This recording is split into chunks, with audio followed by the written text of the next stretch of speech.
What's going on, streamers? So today we are talking about audio ducking. I'm going to show you guys how to put it onto your streams so that when you're talking, the volume of everything else lowers down just a little bit, and when you stop talking, everything goes back up. It's really handy for production value. It sounds cool, and yeah, I'm going to show you guys how to do it. Before we get started, please take the time to follow me on Twitch and hit that subscribe and thumbs up button, guys. I really do appreciate it, and it helps me out heaps. Okay, let's head over to OBS. Now, I'm going to go ahead and guess that you guys have your microphone already in OBS.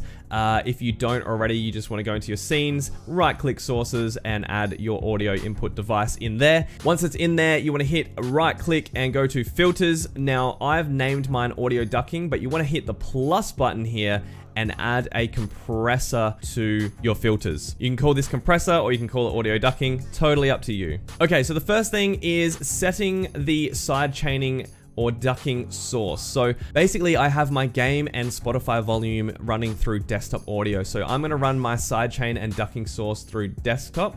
Now you can link that to any source that you want, and I think you can add multiple as well, but for the sake of this video, I'm just gonna use desktop audio because that's what I use. Now this is a compressor filter, so you probably don't wanna mess around with this stuff here too much. I will tell you about attack and release, as I have had to change that quite a bit. What you need to do, guys, is just play around with the settings, adjust things up and down slightly to get the right volumes for your stream. Everyone's going to have different settings when it comes to volumes on their microphones and that sort of thing. So I'm not going to be able to help you out specifically with that. I recommend that you do recordings, just test it, see how it sounds, and keep doing that until you get it with the right feel. The one thing I am going to give you guys advice on is the attack and the release. Now, what it means basically is how quickly the audio source is going to drop and then raise back up again. So when I start talking, the attack is going to define how quickly the music drops. Now, you can have it quite quick. It can be aggressive. I like to have mine up around 100 to between 80 and 140. It's a little bit slower when it drops down in volume, but it makes it more subtle for your viewers. Now, the release is a big one. I think default, it's quite low.